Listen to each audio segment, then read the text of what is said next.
Hello everybody, it is here, my Happy Cat order has arrived and it is, as always, very well worth the wait. Just gonna adjust this a little.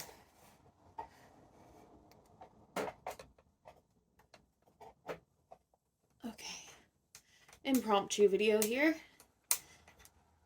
Gonna be better than my last swatching out video, where I didn't even actually have a lot of the things in the frame.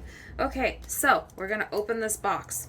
I honestly only remember some of the things that I ordered, and some of them are a total surprise because I actually accidentally ordered multiples of some of my colors, and so I messaged Amanda to ask what to do about it. And she was like, well, I can either pick some colors for you, or I can refund you, or you can pick some colors.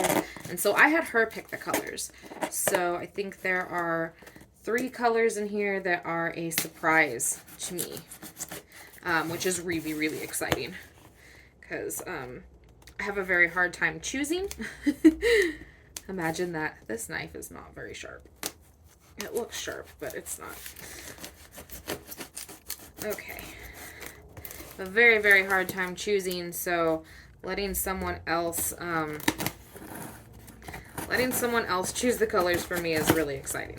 Okay, so we are in the box now. Here we go. Happy cat, happy cat. So we got wandwood, oat milk, hazy green, enchanted sunset, silver spring, violet skies, raspberry mist, and flying forest. Those last 3 are the surprise ones. And that's really exciting because those are not ones I probably would have picked for myself. As you can see, the rest of what I did here is, it has a hue going on. So these are really exciting because I wouldn't necessarily have chosen those for myself, but they'll make really, really good additions to my collection. Ouch! Really, really good additions to my collection. Okay, so. And then after this, I'm going to do a video swatching all of these out on a piece of fabric and some crochet thread and some embroidery floss. Okay. That's what I ran my elbow into.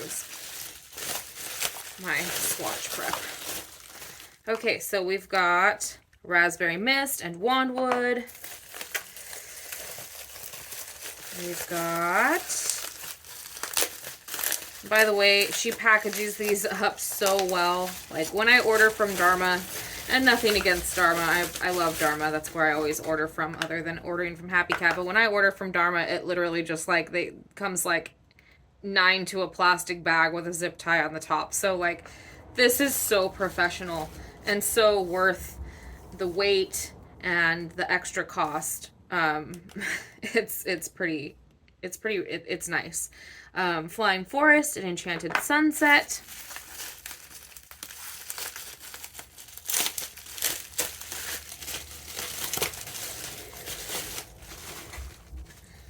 I have silver spring and violet skies.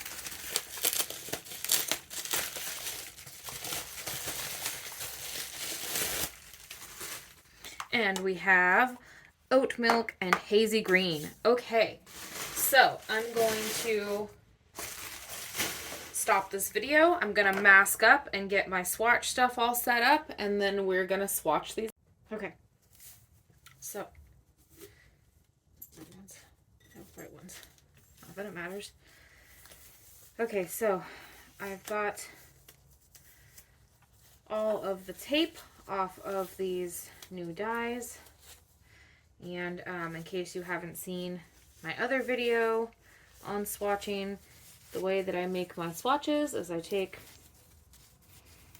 a rectangular piece of just plain cotton, or you could use a piece of an old t-shirt, whatever you want to use, and I just grab it by the corner and I pinch, and then I twist.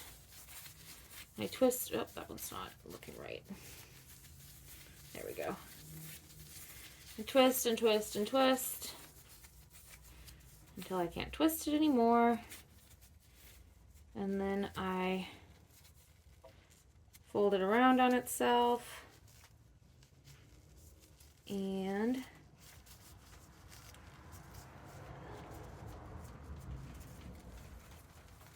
pop it in the jar. And that's the last, that's the last one. Okay, so I've got my bag of soda ash handy so I don't forget it this time. It's raining out today, so I'm gonna do these as rain dyes. I'll have to come back through and label them with a Sharpie, but we're gonna start with Violet Skies. I'm doing it in kind of a rainbow. So we're gonna start with Violet Skies, then Raspberry Mist, Enchanted Sunset, Wandwood, Oat Milk, Silver Spring, Hazy Green, and then Flying Forest. I'm just going to speed it up and we're just going to go on through. I'm probably going to use 1/8 to 1/4 teaspoon of dye for each one. Oh, and I don't remember if I said it before, but I have 1 skein of embroidery floss in each one of these and 25 yards of crochet thread, and then my little my other thing, my swatch, my cotton swatch. Okay.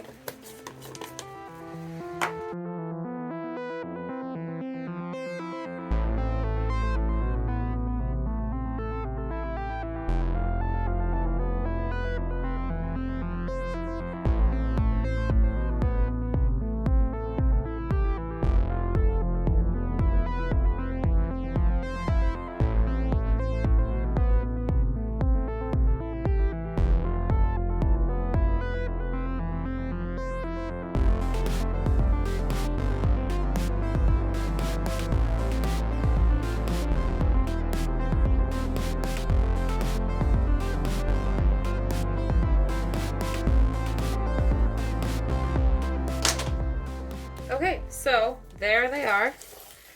You can see some of them are even, oop, bump the camera. Some of them are even starting to split down already.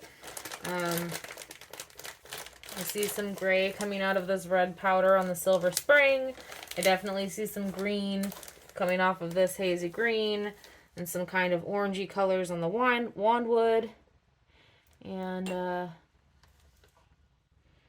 yeah, these are gonna look really cool. I already know. Happy Cat always looks cool. But so I'm going to move these outside onto my patio and let them take advantage of the rain. And I'll add some ice if we don't get enough rain. And yeah, we'll be back with an update or the rinse out. One of the two. All right. Just kidding. I forgot my soda ash again. Again. That keeps happening. In my last 3 or 4 videos, I just keep forgetting the soda ash. It's a bad habit. I don't know. Guess I'm just getting so excited about what I'm doing that I'm not thinking about it.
Okay, so the soda ash is now added. Now I will go put these out on my patio, and I will be back with an update or the rinse out. I'm going to try to remember to come back and label these with a Sharpie.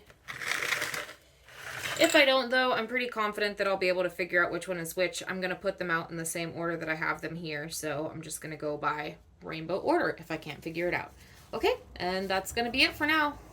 So we didn't get all that much rain. We did get a little. You can see the color has started to spread on all of these. But so I came back out and I added some ice. I'm going to leave them out here still and see if we get more rain. And if we don't get any more by the time I'm ready to go to bed, then we'll bring them in.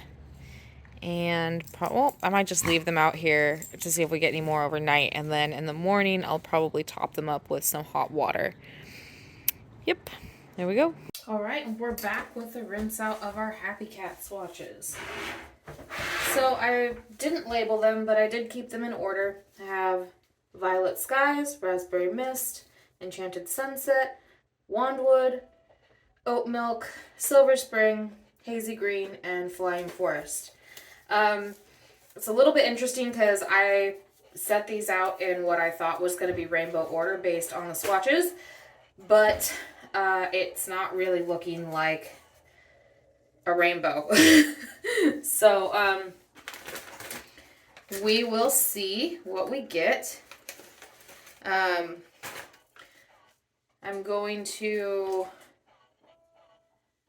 not exactly sure yet how I'm going to do everything. I'll kind of figure it out as I go along. I know the swatches are going to go in a bucket over there to soak out.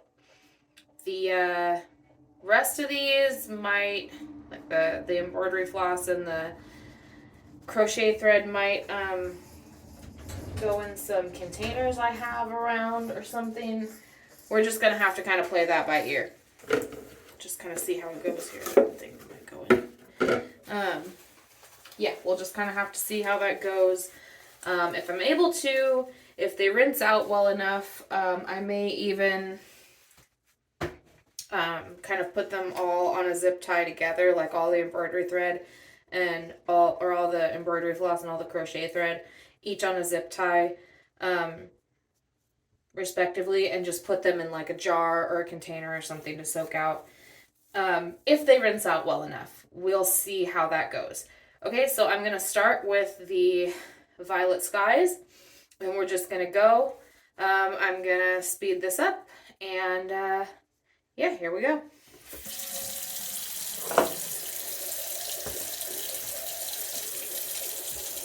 Let me amend that to say we're going to start rinsing with cold water and then gradually go up to warm, as you do with cotton. And yeah, I'm going to go in order. I'm going to do my best. All right, here we go.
Okay, so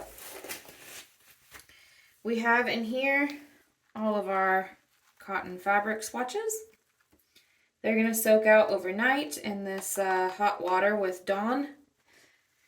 The Dawn should help keep any residual color from transferring by bonding with the leftover unbound dye. And then we have our crochet thread and our embroidery floss.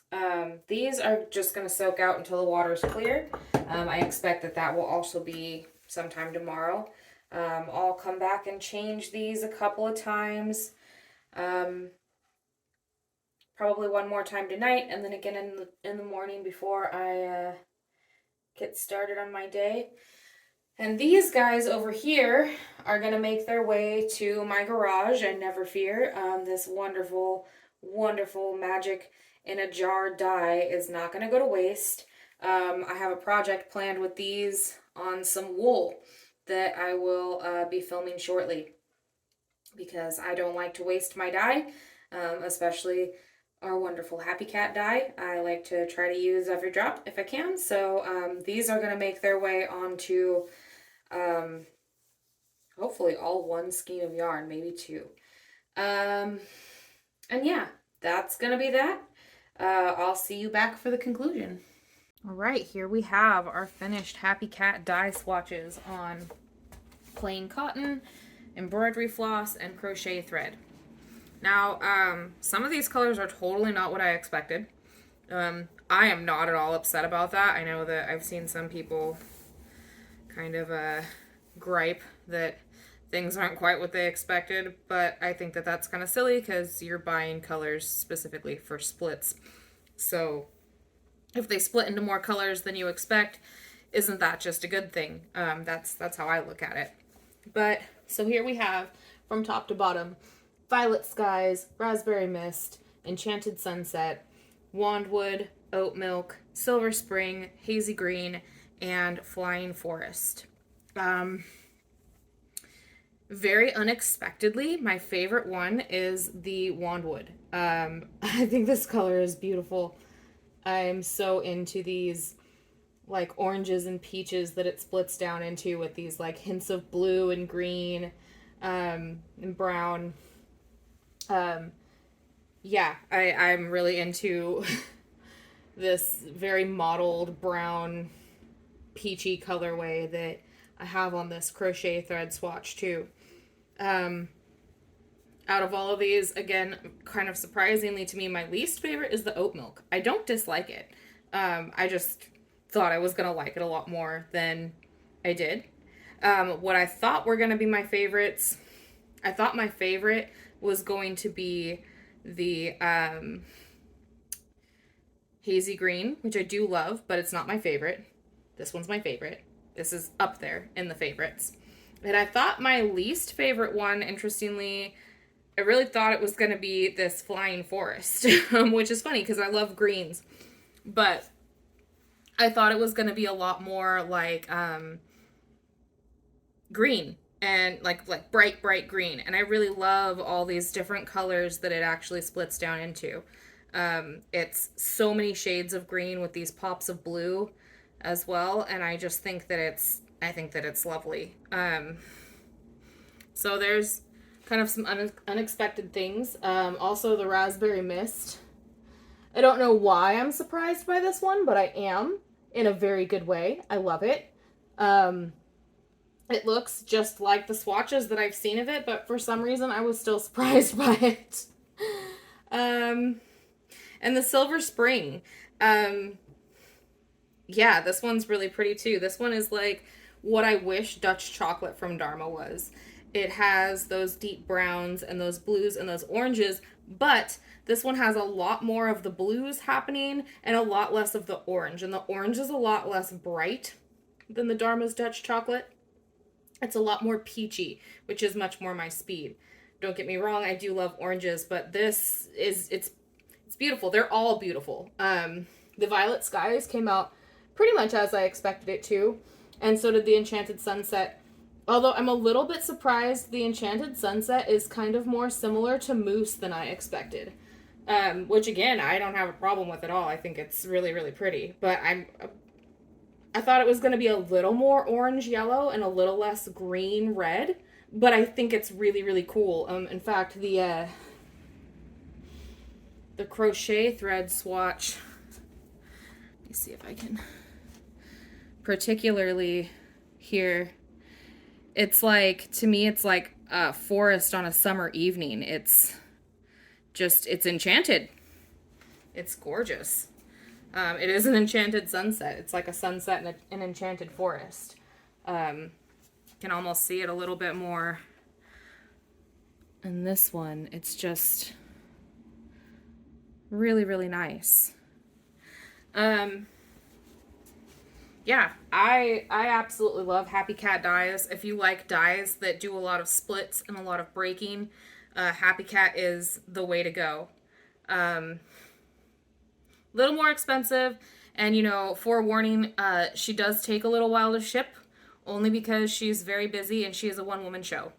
But her dies are so worth it. I hate to see people complain about how long it takes to get them, because I mean, who cares? You ordered them, they'll come. You're supporting a small business. You should just feel good about it. That's my opinion. But anyways, yeah, I love these. None of these things here are going to be up for sale. I'm going to probably give away the majority of the, not the cotton swatches, obviously. Those are going to go into my swatch collection. But the crochet thread and the embroidery floss are going to be given out to friends of mine and who embroider or crochet with crochet thread to use to make something. I'll probably use a couple of them myself. So yeah, these aren't going to be up for sale, but I will be making larger skeins of each of them. Or, well, not larger skeins when it comes to the embroidery floss. They'll still be the same 8-yard skeins that I usually have. But I'll make more of them. So they'll come in a set and they'll be dyed at the same time, so they'll be fairly consistent. One more thing just before I go, I just want to talk about this oat milk, because I came in here saying that this was my least favorite one, but as I'm standing here looking at it, it's growing on me. I'm just imagining this made into some, like, delicate something, and whatever this becomes, it's gonna be, come on, focus. Whatever this becomes, it's gonna be really, really pretty. And, yeah, the embroidery floss, too. It's just, it's a lovely, lovely shade. And, yeah, so none of these have been reskeined. And you'll see what I'm talking about also. I just want to take a quick moment to show you the reason that I reskein a lot of things is because I don't like how this kind of mess is down here. It's very apparent on the crochet thread, but you get this with almost anything that you dye and then wash. You know, it kind of like folds up on itself. You get some things that are kind of out of place. And with certain fibers, that's less of a problem. Like with my little wool micro skeins, it's easy enough to, like snap them and they'll all go back into place. But with some of these things, that doesn't really work very well, like with the crochet thread particularly. And that's one of the reasons that I reskein these. These particularly, since they're just going to be given to friends, I'm not going to worry about reskeining them. It's not a priority, and it takes some time, so it's probably not going to happen. But if I were making larger skeins to sell, I would definitely be reskeining them. And what else was I going to mention? I feel like there's something else I was going to say, and I can't remember what it was. But once again, Happy Cat Dies. I will link to Happy Cat tie-dye website in this description, although I'm fairly certain everyone who's going to be watching this already knows who Happy Cat is. And if you don't, go check them out. If you're at all interested in dyeing and you like colors that split out, especially if you're dyeing cotton. She makes fiber reactive dyes, not acid dyes. So especially for cotton, they're really great. Although I use them on wool too. In fact, is it? No, hang on. I have some over here that are purely Happy Cat. Yeah, it's these ones. This is all Happy Cat color. It comes out a little bit differently on wool because color strikes differently to wool, and it sets differently, but it's just as beautiful as it is on cotton. It's just a little bit different. But anyways, I will stop rambling. And oh, the other thing I was going to say is, please don't mind my unironed swatches. I just really wanted to get this video done. I have a friend who I'm sending some of this crochet thread to who is itching for me to get it in the mail. So I wanted to get this done so I can get this stuff sent out to her. But yeah, you know, thank you for watching. If there's anything that you'd like to see me do, please let me know.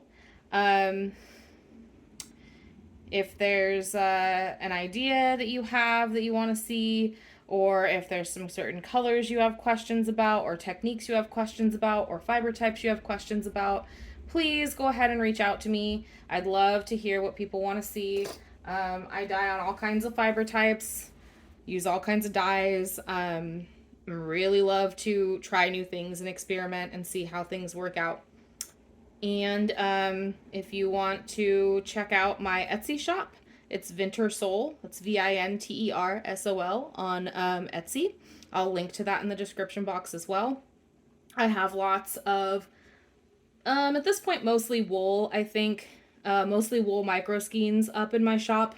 I do have several skeins of cotton as well, and some larger skeins of wool. And I'm going to be adding crochet thread and embroidery floss very soon, and some larger skeins of wool really soon as well.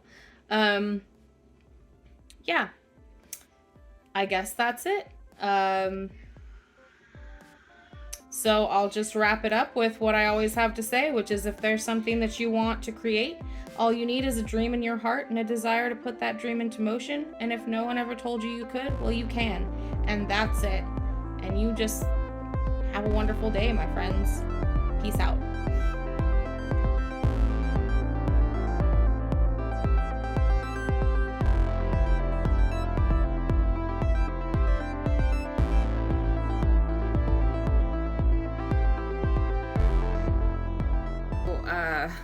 pH of your water, how much soda ash somebody uses, whether or not something is muck dyed or rack dyed, the particular fiber you're using, and I mean even something as simple as the weight of the cotton, or the difference between rayon from wood pulp and rayon from bamboo.